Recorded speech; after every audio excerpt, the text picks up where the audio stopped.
بسم اللہ الرحمن الرحیم نحمدہ و نصلی علی رسولہ الکریم وعلی اہل بیتہ الطیبین الطاہرین وعلی اصحابہ المتقین۔ اما بعد، جیسا کہ ہم نے سورہ بقرہ کے بارے میں شروع میں ہی عرض کی تھی کہ سورہ بقرہ مدنی دور کی پہلی سورہ ہے جو سب سے پہلے نازل ہوئی، گو کہ اس میں چند آیات کی نشاندہی کی گئی ہے کہ وہ مکی ہیں۔ جب وہاں پہ پہنچیں گے تو اس کے اوپر بات کریں گے، لیکن یہاں اس وقت اس کو بتانے کا مقصود یہ ہے کہ نبی پاک صلی اللہ علیہ وآلہ وسلم نے 53 سال کی عمر میں ہجرت فرمائی ہے مکے سے، یعنی 13 سال مکے میں قرآن نازل ہوتا رہا اور پھر آپ نے ہجرت فرمائی، تو اب مدنی دور جو ہے وہ شروع ہوا۔ جو آیات مدینہ کی طرف ہجرت سے پہلے نازل ہوئی ہیں انہیں مکی کہا جاتا ہے، جو ہجرت کے بعد نازل ہوئی ہیں انہیں مدنی کہا جاتا ہے۔ المختصر، مکی آیات میں جو اسلام کی بنیادی تعلیمات تھیں، جو توحید ہے، نبوت ہے، آخرت ہے، کتابوں پر ایمان ہے، ملائکہ پر ایمان ہے، اور حساب کتاب، روز جزا، ان سب چیزوں کا بیان مکی دور میں آ چکا، اور بہت سے ایسے احکام بھی آ گئے جن کی تفصیل بعد میں مدنی دور میں آئی، اور یہ چیزیں گو کہ فاصلہ بہت تھا اس زمانے کے لحاظ سے مکے اور مدینے میں، لیکن پھر بھی ظاہر ہے کہ لوگوں کا آنا جانا اور تجارت، یہ ساری چیزیں تھیں، قبائل کے تعلقات تھے، تو جو پیغام تھا نبی پاک صلی اللہ علیہ وآلہ وسلم کا، وہ اس سے ایسا نہیں ہے کہ اہل مدینہ بے خبر تھے۔ وہاں کی مدینے کی ڈیموگرافی جو تھی وہ مکے سے مختلف تھی۔ مکے میں جو قبائل تھے، قریش تھے، قریش کی شاخیں تھیں اور دیگر قبائل تھے۔ یہ جو شاخیں ہوتی ہیں قبائل کی تو انہیں راحت کہا جاتا ہے، را دو چشمی ہے تا، اور خی کہا جاتا ہے، اس طرح سے مختلف ان کے نام ہیں ان کے کمپوزیشن کے اعتبار سے۔ تو بیشتر جو قبائل تھے وہ قریش سے ہی تعلق رکھتے تھے، جن سے نبی پاک صلی اللہ علیہ وآلہ وسلم کا اور مسلمانوں کا، ارلی مسلمز کا انکاؤنٹر ہوا۔ اور اسی طرح سے کچھ قبائل تھے جو بت پرست تھے اور آئیڈل ورشپ ہوا کرتی تھی۔ یہ ایک ماحول تھا جو مکے کا تھا۔ ڈیموگرافیکلی وہ کسی ایک مذہب پہ نہیں تھے، اپنے اپنے بت پوجتے تھے، اپنی اپنی ان کی رسمیں تھیں۔ جب مدینے میں تشریف لے گئے اس سے پہلے دو واقعات ہوئے۔ وہ واقعات بیت عقبہ اولیٰ اور بیت عقبہ ثانیہ کہا جاتا ہے اس کو، یعنی ایک گھاٹی تھی، اس میں آ کے مدینے کے کچھ لوگ 70 کے قریب، 40 کے قریب وہ آئے اور ملے نبی پاک صلی اللہ علیہ وآلہ وسلم سے، اور انہوں نے تعلیمات سنی، رہے وہ، اور اس کے نتیجے میں یہ ہوا کہ وہ مسلمان ہو گئے، اور وہ واپس گئے مدینے۔ اسی طرح سے بیت عقبہ ثانیہ میں بھی یہی ہوا، اور وہ مدینے واپس گئے، اور اس وقت پھر مصعب ابن عمیر رضی اللہ عنہ کو حضور نے یہ ٹاسک سونپا کہ آپ ان کو قرآن پڑھائیں گے۔ قرآن پڑھائیں گے کا جو قرآن کی تعلیم دیں گے، قرآن کی تعلیم دیں گے کا جو جملہ ہے وہ ہمیں یہ بتاتا ہے کہ عربی تو وہ لوگ پہلے سے جانتے تھے۔ اس کا مطلب یہ ہے کہ جو اسلام کی بنیادی تعلیمات ہیں اور جو احکام نازل ہو چکے ہیں ان کو جستہ جستہ کر کے تفصیل سے تھوڑا وہاں وہ بیان کریں گے۔ چنانچہ جناب مصعب ابن عمیر جو تھے وہ تشریف لے گئے۔ اچھا، کئی قبائل کے ساتھ ایسا ہوا کہ جہاں حضور نے ایک معلم کو ان کے ساتھ بھیجا اسی طرح، اور انہوں نے انہیں قتل کر دیا۔ تو بہرحال وہ ایک علیحدہ کہانی ہے۔ اب مدینے کی جو ڈیموگرافی ہے اس میں اگر آپ دیکھیں تو یہ چند نو مسلم حضرات جو بیعت عقبہ اولیٰ اور عقبہ ثانیہ میں ہیں وہ ہوئے، اور اس کے بعد اسلام کی تعلیمات سے متاثر ہو کے ایک دو دو کر کے دائرہ اسلام میں داخل ہوئے، کیونکہ ابھی ہجرت نہیں شروع ہوئی مکمل طور پہ مسلمانوں کی۔ اور یہودی وہاں پہلے سے بستے تھے، یہودی آبادیاں تھیں، عیسائی آبادیاں تھیں، اس کے ساتھ ساتھ لا مذہب لوگ تھے، بت پرستی بھی تھی۔ تو اس طرح سے ایک مدینے کی ڈیموگرافی اگر ذہن میں رہے تو سورہ بقرہ کے یہ جو پہلے دو رکوع ہیں اس کو سمجھنے میں آسانی ہوگی۔ اور اب یہاں سے ہم آگے بڑھتے ہیں، اس میں یہ ہے کہ ظاہر ہے کہ ایک بڑا سوال یہ مسلمانوں کے نزدیک ہمیشہ رہا، خاص طور پہ ابتدائی دور میں، کہ جو لوگ حلقہ بگوش اسلام ہو رہے ہیں یا بظاہر وہ اسلام لا رہے ہیں اور کلمہ پڑھ رہے ہیں، کیا وہ حقیقی طور پہ مسلمان ہیں، ہوئے بھی ہیں یا نہیں ہیں؟ جو ہم نے ایمان کی تعریف میں ایک بات عرض کی تھی، یؤمنون بالغیب کے اوپر جب ہم بات کر رہے تھے، کہ ایمان زبان سے اقرار کرنے، دل سے تصدیق کرنے کا نام ہے، اور دل سے تصدیق کا پتہ اس وقت تک نہیں چل سکتا جب تک کہ انسان اپنے عمل سے، انسان کے عمل سے نہ پتہ چلے کہ یہ شخص دین پر کاربند، اس نے صحیح صورت میں اسلام کو قبول کیا۔ دیکھیں، ایک حصی مثال یہ ہے کہ آپ ایک محلے میں رہتے ہیں اور کوئی گھر خالی ہوتا ہے، وہاں ایک دوسری فیملی آ کے اور رہنا شروع کرتی ہے۔ آپ دیکھتے ہیں کہ اذان کے وقت کے اوپر ان کے مرد جو ہیں وہ گھر سے نکلتے ہیں اور مسجد کی طرف جاتے ہیں، اس صورت سے ان کے گھر کی عورتیں جو ہیں وہ اذان کے وقت دوپٹہ ڈال لیتی ہیں، جو ہمارے وہاں طریقے ہیں۔ اور اس کے بعد پھر نماز کا وقت ہوتا ہے، 5-10 منٹ بعد اذان کے وہ نماز پڑھنے کھڑی ہوتی ہیں، کرتی ہیں۔ تو آپ ان سے مطالبہ نہیں کرتے کہ آپ پہلے کلمہ پڑھ کے سنائیے کہ آپ واقعی مسلمان ہیں یا نہیں ہیں، ان کے عمل سے آپ بتا دیتے ہیں کہ یہ فیملی جو ہے نا یہ مسلمان ہے۔ تو عمل جب تک ساتھ نہ ہو، یہ پہچان کرنا، جبکہ منافقین بڑی تعداد میں تھے، یہ بات مشکل تھی کہ سنگل آؤٹ کیا جا سکے کہ یہ خاص شخص جو ہے یہ مسلمان نہیں ہے، یہ منافق ہے، اس نے کلمہ ایسے ہی پڑھ لیا کسی مصلحت کی خاطر۔ تو جو قرآن مجید کی آیت ہے سورہ حجرات کی، قالت الاعراب آمنا قولوا لم تؤمنوا بل قولوا اسلمنا ولما يدخل الایمان فی قلوبکم، یعنی اللہ تبارک و تعالیٰ فرما رہا ہے کہ یہ بدو حضرات جو ہیں وہ کہتے ہیں کہ ہم ایمان لائے۔ ان سے کہو کہ تم یہ نہ کہو کہ ہم ایمان لائے، بلکہ یہ کہو کہ ہم اسلام لائے، ہم نے سر تسلیم خم کر دیا، اور ایمان تو ابھی تمہارے دلوں میں گھسا ہی نہیں، جہاں گزی ہی نہیں ہوا۔ تو یہ بالکل واضح طور پہ یہ آیہ مبارکہ اس بات کو بتا رہی ہے کہ لوگ تھے ایسے کہ جو زبان سے اقرار کر لیتے تھے لیکن دل سے وہ مسلمان نہیں تھے، بلکہ وہ منافق تھے، یعنی ظاہر کچھ کرتے تھے اور اندر سے کچھ تھے۔ تو مدینے میں جو ہم نے ڈیموگرافی بتائی مختصراً، وہ اس لیے بتائی کہ مدینے میں بلا شبہ ایسے لوگ موجود تھے کہ جو بنیادی طور کے اوپر ایک تو علی اعلان کافر تھے، وہ کہتے تھے ہم مانتے ہی نہیں ہیں۔ تو اگلی جو آیت ہے جس کے اوپر یہ رکوع ختم ہوتا ہے، 2 آیات، وہ بنیادی طور پہ کافروں سے متعلق ہے،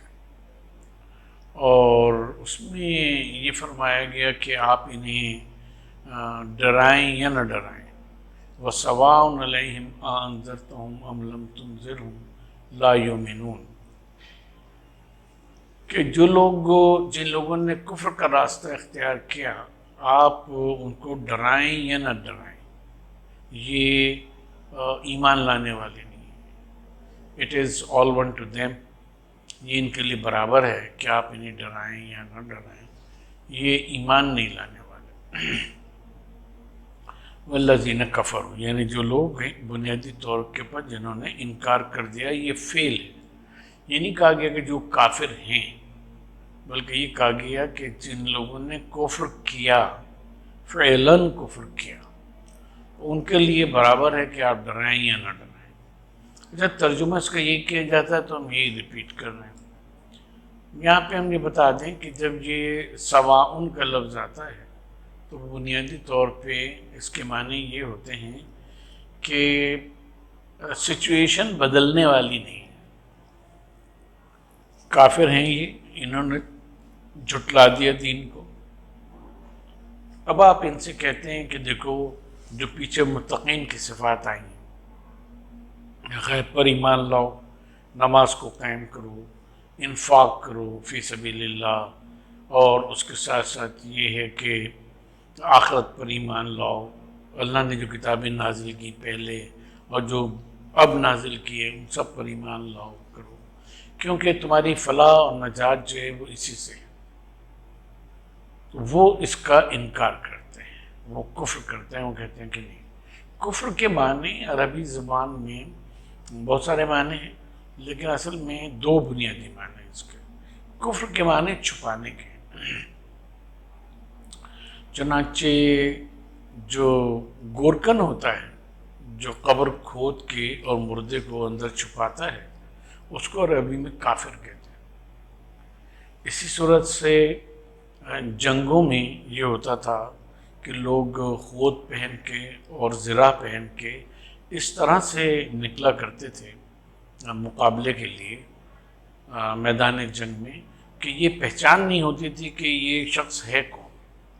جو مقابلے کے اوپر آیا ہے. مسلمانوں میں بھی ایسے لوگ تھے اور کافروں میں تو تھے ہی. تو ان کو بھی کہا جاتا تھا کافر، کہ یہ کافر ہے، یعنی یہ ایسا چھپا ہوا ہے کہ اس کی پہچان ممکن نہیں ہے. اور دوسرے اس کے معنی ہوتے ہیں جھٹلانے کے. کفر ہو، اس نے مثلا کوئی بات کہی تو اس نے اس کی تکذیب کر دی، اس کو جھٹلا دیا کہ نہیں ایسا واقع نہیں ہوا تھا، یا یہ بات یوں نہیں ہے، اپنے آپ کو دعویٰ کر دیا. تو ایسے کو کافر کہتے ہیں. تو قرآن مجید یہ فرما رہا ہے کہ جن لوگوں نے کفر کیا، جو اس درجے کے اوپر پہنچ گئے حق کو چھپانے میں اور حق کی تردید کرنے میں، ان کے لیے برابر ہے کہ آپ ان کو ڈرائیں یا نہ ڈرائیں، جو عام طور پہ ترجمہ کیا جاتا ہے. انذار کے معنی بنیادی طور کے اوپر ڈرانے کے نہیں ہیں، جو ہمارے وہاں حضور کی صفات کو بیان کرتے ہوئے بشیر اور نذیر، خوشخبری دینے والا اور ڈرانے والا ترجمہ کیا جاتا ہے. یا جہاں بھی قرآن میں انذار کی لفظ آئی ہے تو اس کا اردو میں ترجمہ وہ ڈرانا ہی کر دیتے ہیں. ڈرانا اور منذر ہے تو ڈرانے والا. اس کے معنی ڈرانے کے نہیں ہیں، اس کے معنی خطرے سے آگاہ کرنے کے. بنیادی طور کے اوپر یہ لفظ اس لیے آتا ہے، جیسے آپ آج کل روڈ پہ جا رہے ہیں، ڈرائیو کر رہے ہیں، تو آپ کو کہیں پہ ملے گا خبردار آگے تنگ روڈ ہے، تنگ راستہ ہے، آگے کھدائی ہو رہی ہے، خبردار آگے کھدائی ہو رہی ہے. ٹھیک، اسی صورت سے اور کوئی اس قسم کا کاشن، خبردار جو لوگ فلاں طرف جانے والے ہیں وہ رائٹ لین میں چلیں، جو اس طرف جانے والے ہیں وہ لیفٹ لین میں چلیں. تو یہ جو کاشن ہوتا ہے نا، کہ انسان غلطی نہ کرے اور نقصان نہ اٹھائے، اس کو اصل میں انذار کہتے ہیں. یعنی ایسی اطلاع دینا کہ جو خطرے پہ مبنی ہو اور اس خطرے سے کے نقصانات سے بچانے والی ہو. تو قرآن مجید یہ کہہ رہا ہے کہ یہ ایسے کافر ہیں، آنکھیں ان کی ایسی بند ہیں، یہ لوگ اس قدر جھٹلانے والے اور حقائق کو چھپانے والے ہیں کہ آپ ان کو ایسے کوشچنس دیں یا نہ دیں، ان کو پہلے سے آپ مطلع کریں یا نہ کریں کہ تمہاری جو روش ہے یہ روش تمہیں سیدھی سیدھی نقصان پہنچائے گی اور تمہیں جہنم کی طرف لے جائے گی، یا تم مفلحون کے مقابلے میں تم گھاٹا اٹھانے والے خاسرین میں سے ہوگے۔ لیکن یہ لوگ جو ہیں یہ ماننے والے نہیں ہیں اس بات کو۔ تو والذین کفروا سواء علیہم انذرتہم ام لم تنذرہم لا یؤمنون، یہ آپ کی بات کو ماننے والے نہیں ہیں، یہ اپنی ہی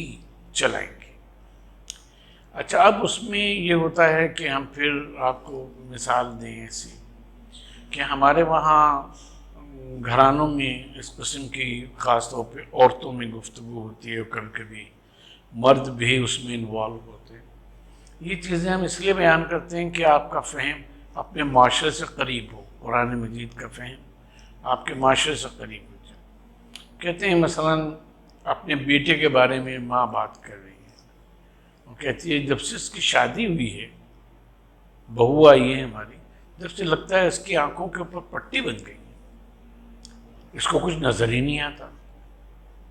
وہ اتنے بجے سو کے اٹھتی ہے، وہ کرتی ہے، بچی ہو گئی ہے اس کو دودھ میں پلاتی ہوں شیشی بنا کے، یہ کرتی ہوں اس کے سالے جو ہیں وہ اس کے پیسوں پہ، اب یہ سب سپوزیشنز ہیں یا وہ ہیں، وہ اس کے اوپر عیش کر رہے ہیں، حالانکہ وہ بھی بینک مینیجر ہے وہ ہے، لیکن اس کو نظر ہی نہیں آتا کہ بہو جو ہے وہ سسرال کو بھر رہی ہے۔ تو اس کا کبھی مطلب یہ نہیں ہوتا کہ اس کی خدا نخواستہ آنکھیں اندھی ہو گئی، ٹھیک ہے۔ یہ کہتے ہیں دل پہ اس نے ایسا قبضہ جمایا ہے کہ وہ بہو کے کہے سے 1 انچ بھی ادھر ادھر نہیں چلتا، جو بیوی کہتی ہے اس کے اوپر بس آمنا و صدقنا کرتا ہے۔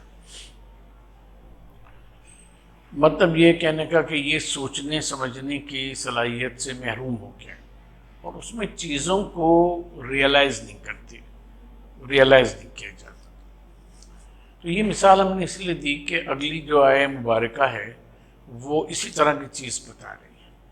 اب وہ ریئلٹی بتا رہی ہے کہ ان کے کفر کی، ایسے کفر کی کہ سواء علیہم انذرتہم ام لم تنذرہم لا یؤمنون، کہ آپ ان کو ڈرائیں یا نہ ڈرائیں، دونوں صورتوں میں ان کو خطرے سے آگاہ کریں نہ کریں، نقصان سے آگاہ کریں نہ کریں، دونوں صورتوں میں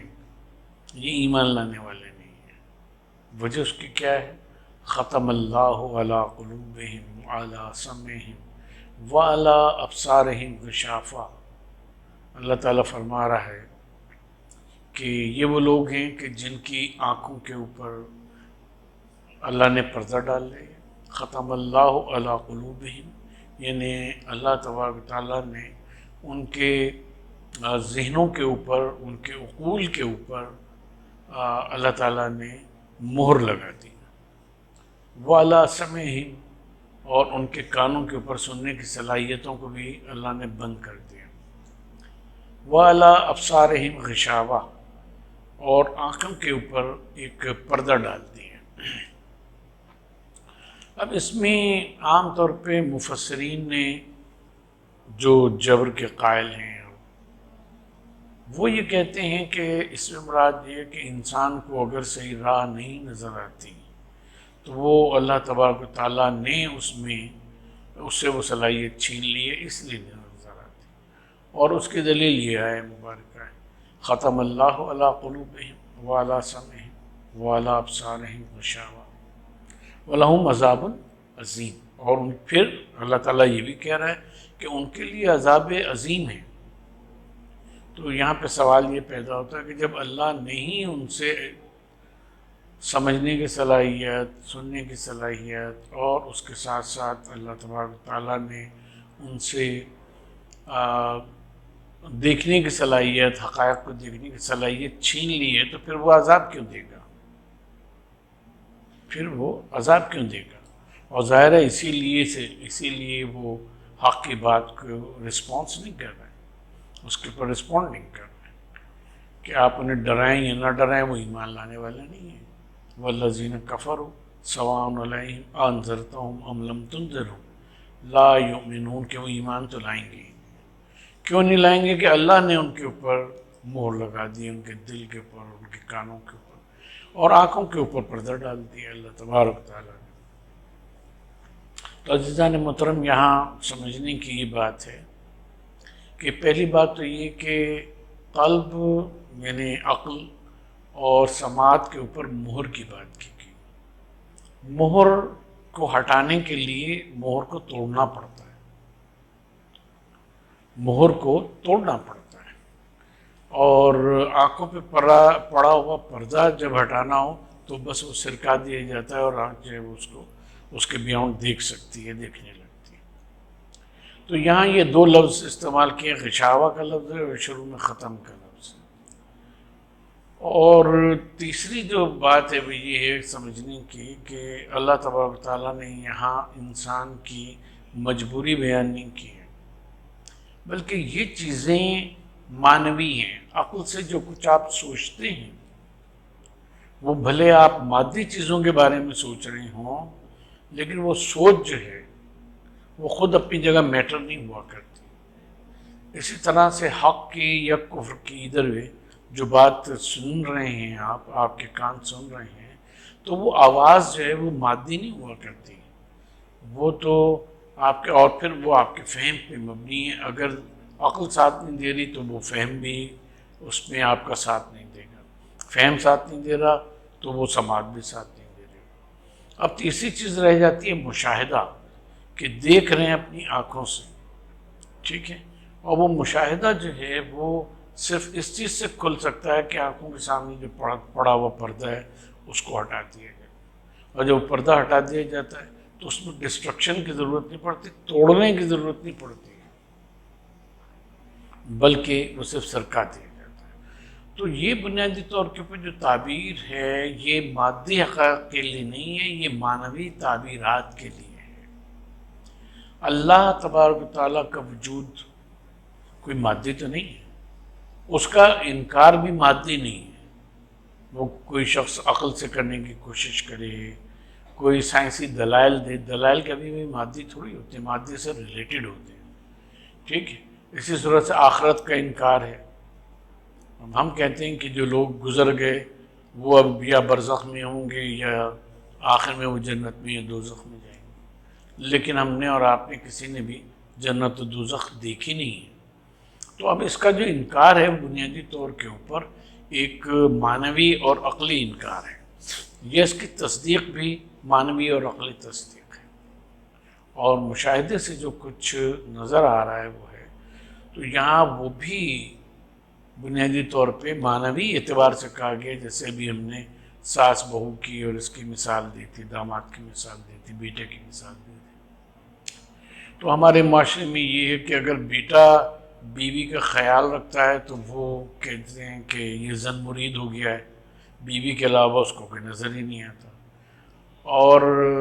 اگر داماد اپنی بیٹی کا خیال رکھتا ہے تو کہیں کتنا نیک ہے، ہماری بیٹی کے بغیر تو وہ تنکا بھی نہیں ہلاتا، ماشاءاللہ بہت محبت کرتا ہے بیٹے سے۔ تو یہ ہماری فطرت میں اور ہمارے ایٹیٹیوڈ میں ایک دوئی اور منافقت پائی جاتی ہے کہ ہم حقائق کو سامنے نہیں رکھتے۔ یہی چیز جو ہے وہ ایمان کے اس میں درجے میں آتی ہے کہ جب ہم اللہ تبارک و تعالیٰ کی طرف سے نزول وحی مانتے ہیں، فرشتوں کو مانتے ہیں یہودی ہونے کی حیثیت سے، عیسائی ہونے کی حیثیت سے، اور اس کے کسی فرقے کی حیثیت سے متعلق ہونے کی حیثیت سے، تو آخر امکان وحی کو پھر اس کے بعد کیوں نہیں مانتے؟ اس لیے کہ ذہن میں ہم نے اپنے کچھ ٹیبوز جو ہیں وہ قائم کر لی ہیں، کچھ ہم نے باتیں اپنے طور کے اوپر طے کر لی ہیں بلا دلیل، اور جب وہ چیزیں بلا دلیل آ جاتی ہیں تو پھر اس کے سامنے آرگومنٹس جو ہیں عقلی اور شرعی آرگومنٹس کام نہیں کرتے۔ یہ ہم اپنے معاشرے میں بہت جگہ دیکھتے ہیں کہ جہاں بدعات پہ بات کی جاتی ہے، کسی کو ٹوکا جاتا ہے، تو وہ بجائے اس پہ متنبع ہونے کے، کسی فرقہ سے بھی تعلق رکھتا ہو، وہ اس پہ بجائے متنبع ہونے کے کہ ہاں یہ بات شریعت میں نہیں ہے اور میں اس کو شریعت کا جز مان رہا ہوں، وہ اس کی تعویلیں پیش کرنا شروع کر دیتا ہے، اپنے سے پہلوں کے کچھ حوالے دینا شروع کر دیتا ہے، وہ قرآن کی کسی آیت کو، کسی ضعیف حدیث کو درمیان میں لے آتا ہے کہ دیکھیے یہ تو ہے اس طرح سے۔ تو حقائق کو نہ ماننے کی اور اس کا انکار کرنے کی بہت ساری صورتیں، تو ان کی طرف یہاں اشارہ کیا جا رہا ہے کہ والذین کفروا، اور جو جھٹلانے کی روش کے اوپر ہیں، والذین کفروا سواء علیہم انذرتہم ام لم تنذرہم لا یؤمنون، کہ ان کے لیے برابر ہے کہ آپ ان کو حقیقت بتائیں یا نہ بتائیں، وہ ایمان نہیں لائیں گے۔ کیوں کہ معنوی طور کے اوپر انہوں نے اپنی اللہ کی دی ہوئی صلاحیتیں، جو عقل ہے، قلب، جو سماعت ہے، جو مشاہدہ ہے، ان سب کے اوپر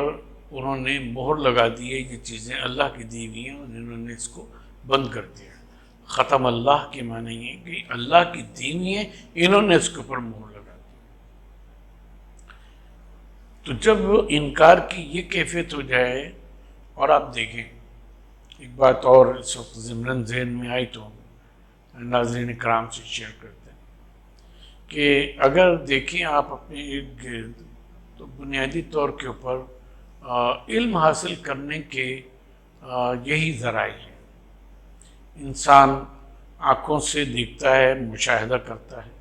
بڑی بڑی چیزوں کا، آپ کسی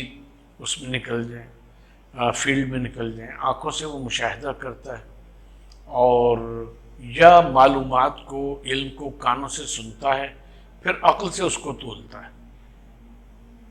پھر وہ اس کو عقل پہ تولتا ہے، یا عقل کے ذریعے سے اس میں سے استنباط کرتا ہے مزید چیزوں کا۔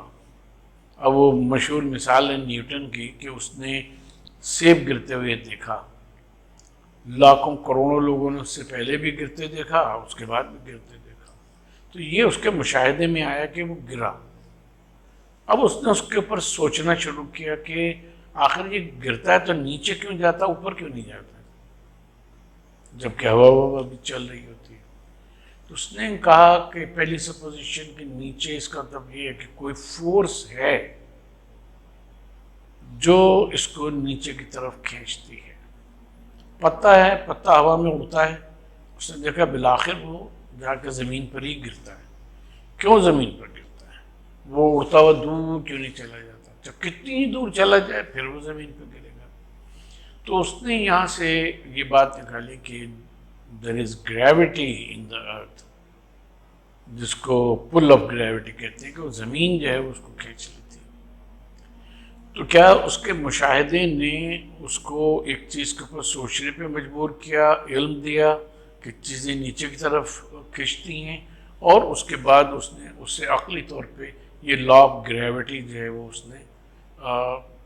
ڈرائیو کیا اور آپ کو دیے، جس پہ سائنس کی بہت بڑی چیزوں کی بنیاد ہے۔ یا اس کے 3 لاز آف موشن ہیں، ان کی اب مثال لے لیں، وہ بھی اس نے آنکھوں سے ہی دیکھا نا کہ گیند کو مارتے ہیں تو وہ گیند واپس آتی ہے۔ ایک چیز ہے ساکت پڑی ہوئی ہے، اس کو جب تک آپ فورس لگا کے ہلائیں گے نہیں تو وہ اپنی جگہ سے ہلے گی نہیں، جب تک اس کو واپس اس کی جگہ پہ فورس کے ذریعے لائیں گے نہیں وہ وہاں پہ آئے گی نہیں۔ تو جو اس نے یہ 3 لاز آف نیچر، جو اس نے لاز آف مومنٹ اس نے دریافت کیے، اس کی بنیاد مشاہدہ تھی، اور اس